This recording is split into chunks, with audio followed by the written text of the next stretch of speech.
ಭೂಮಿಗೆ ಯಾರು ಬೇಕಾದರೂ ಬೇಲಿ ಹಾಕಬಹುದಾ?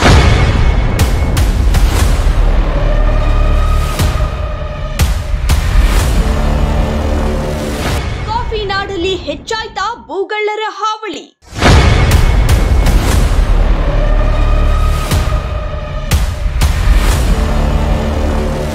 ನಗರದ ಕಲ್ದೊಡ್ಡಿಯಲ್ಲಿರುವ ಭೂಮಿ ಯಾರ ಪಾಲಾಯಿತು?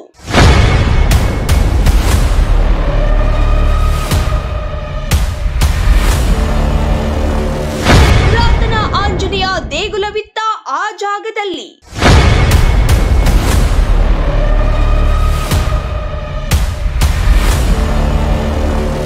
ಗ್ರಾಮಸ್ಥರ ಕಣ್ತಪ್ಪಿಸಿ ಭೂಮಿ ಯಾರ ಪಾಲಾಗಿದೆ?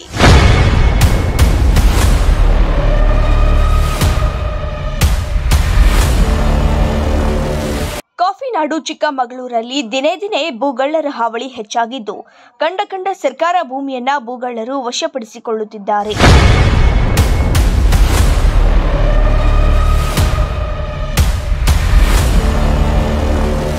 ಹೌದು, ನಗರದ ಶಾಂತಿನಗರದ ಕಲ್ದೊಡ್ಡಿಯಲ್ಲಿರುವ ಭಗತ್ ಸಿಂಗ್ ಆಟೋ ನಿಲ್ದಾಣದ ಪಕ್ಕದ ಜಾಗವನ್ನ ಭೂಗಳ್ಳರು ವಶಪಡಿಸಿಕೊಳ್ಳಲು ಯತ್ನ ಪಡಿಸುತ್ತಿದ್ದಾರೆ ಎಂದು ಅದೇ ಊರಿನ ರಾಜು ಹಾಗೂ ಸಂಗಡಿಗರು ಗಂಭೀರ ಆರೋಪ ಮಾಡಿದ್ದಾರೆ. 100 ವರ್ಷಗಳ ಹಿಂದೆ ಇದೊಂದು ಗ್ರಾಮ, ಅಂದರೆ ಕಸಾಯಕ್ಕನಹಳ್ಳಿ ಅಂತಕ್ಕಂಥ ಗ್ರಾಮ. ಹಿಂದೆ ಮಾರಕ ರೋಗಕ್ಕೆ ತುತ್ತಾಗಿ ಇಲ್ಲಿನ ನಿವಾಸಿಗಳು ಗ್ರಾಮವನ್ನು ತೊಳೆದ್ರು. ಒಂದು ಗ್ರಾಮ ಅಂತ ಹೇಳಿದ್ರೆ ಸಹಜವಾಗಿ ಒಂದಷ್ಟು ದೇವಸ್ಥಾನಗಳು, ಶ್ರದ್ಧಾ ಕೇಂದ್ರಗಳು ಇರ್ತವೆ. ಅವತ್ತಿನ ಕಾಲದಲ್ಲೂ ಶ್ರದ್ಧಾ ಕೇಂದ್ರ ಇತ್ತು. ಒಂದು ಕಾಲದಲ್ಲಿ ಇದು ಹನುಮಂತ ದೇವರು, ಸರ್ವೆ ನಂಬರ್ 23, ತುಂಬ ಗತವೈಭವದಲ್ಲಿ ಇಲ್ಲಿ ಮೆರೆದಂಥ ಒಂದು ದೇವಸ್ಥಾನ ಇದು. ಆದರೆ ಇವತ್ತಿನ ಕಾಲದಲ್ಲಿ ಏನಾಗಿದೆ, ಜನಗಳು ಗ್ರಾಮ ತೊರೆದ ಮೇಲೆ ಇಲ್ಲಿ ದೇವಸ್ಥಾನಗಳು ಅಸ್ತಿತ್ವವನ್ನು ಕಳ್ಕೊಂಡಿತು. ಅಂದರೆ ದೇವಸ್ಥಾನಗಳು ಇವತ್ತು ಭೂಗರ್ಭ ಸ್ಪರ್ಶ ಆಗಿದೆ ಅಂತ ನಮ್ಮೆಲ್ಲರ ಒಂದು ಮಾಹಿತಿ ಪ್ರಕಾರ ಆ ರೀತಿ ಒಂದು ಮಾಹಿತಿ ಸಿಕ್ಕಿದೆ. ಈ ದಿನ ಏನಾಗಿದೆ ಅಂತ ಹೇಳಿದ್ರೆ, ಇದು ಸಹಜವಾಗಿ ಮೈದಾನ ಆಗಿರೋದ್ರಿಂದ ಒಂದಷ್ಟು ಅತಿಕ್ರಮಣಕಾರರು ಅಥವಾ ಭೂಗಳ್ಳರು ಇದ್ರ ಮೇಲೆ ನೇರವಾಗಿ ಕಣ್ಣಿಟ್ಟು ತಮ್ಮ ಆಧಿಪತ್ಯವನ್ನು ಸಾಧಿಸಿದ್ದಾರೆ. ಈಗ ಒಂದು 9 ಗುಂಟೆ ಜಾಗವನ್ನು ಈಗ ಅತಿಕ್ರಮಣ ಮಾಡಿದ್ದಾರೆ.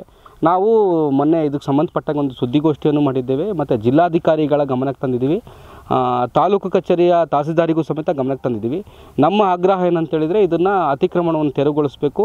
ಇಲ್ಲಿ ಒಂದು ಭವ್ಯವಾದ ಹನುಮಂತನ ಗುಡಿಯನ್ನು ನಾವು ನಿರ್ಮಾಣ ಮಾಡಲಿಕ್ಕೆ ನಾವೆಲ್ಲ ಗ್ರಾಮಸ್ಥರು ಒಂದು ಪಣ ತೊಟ್ಟಿದ್ದೇವೆ. ಹಾಗಾಗಿ ಈ ಅತಿಕ್ರಮಣವನ್ನು ತೆರವುಗೊಳಿಸಿ ನಮಗೆ ಅಧಿಕಾರಿಗಳು ಒಂದು ಅವಕಾಶವನ್ನು ಕಲ್ಪಿಸ್ಕೊಡ್ಬೇಕಂತೇಳಿ ಈ ವಾಹಿನಿಯ ಮುಖಾಂತರ ನಾನು ಆಗ್ರಹ ಮಾಡ್ತಾಯಿದ್ದೇನೆ. ಹೌದು, ರಾಜು ಹಾಗೂ ಅಲ್ಲಿನ ಗ್ರಾಮಸ್ಥರು ಹೇಳುವಂತೆ ಈ ಹಿಂದೆ ಈ ಜಾಗದಲ್ಲಿ ಪುರಾತನ ಹಿಂದೂ ಸಂಪ್ರದಾಯ ಆಂಜನೇಯ ದೇವಸ್ಥಾನವಿದೆ ಎನ್ನುತ್ತಾರೆ. ಅದಕ್ಕೆ ಸಂಬಂಧಪಟ್ಟ ಕುರುಹುಗಳು ಸಿಕ್ಕಿವೆ ಎಂದು ಹೇಳುತ್ತಾರೆ. ಸರ್ವೆ ನಂಬರ್ 23 ಆಂಜನೇಯ ಸ್ವಾಮಿ ದೇವಸ್ಥಾನದ ಜಾಗದ ಬಗ್ಗೆ ನಾವು ಹೇಳೋದಿಷ್ಟೇ.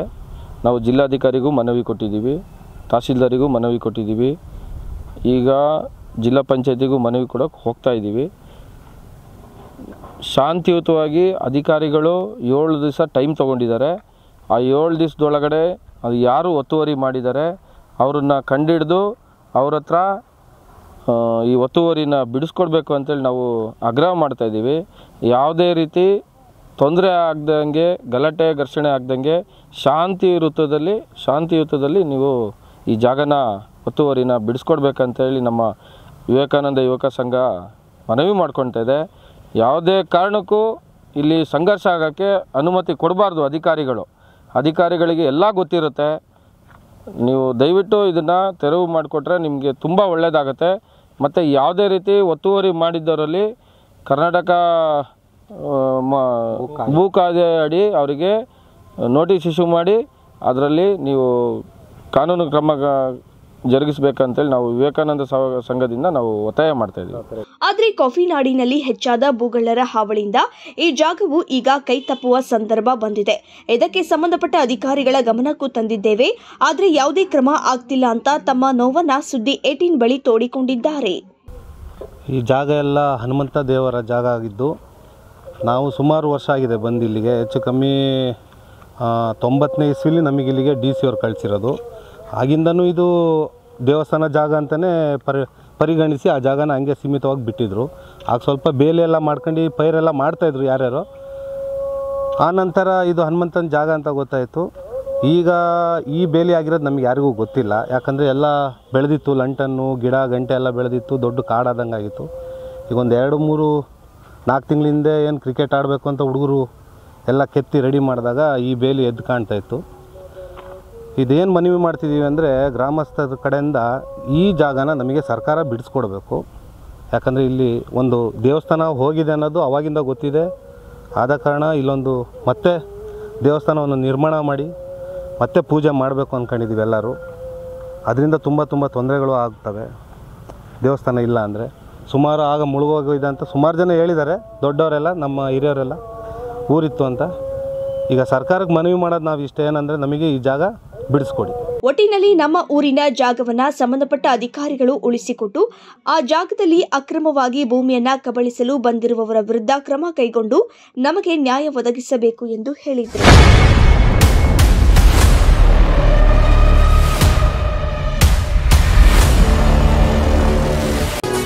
ಸುದ್ದಿ 18 ಸದಾ ನಿಮ್ಮೊಂದಿಗೆ.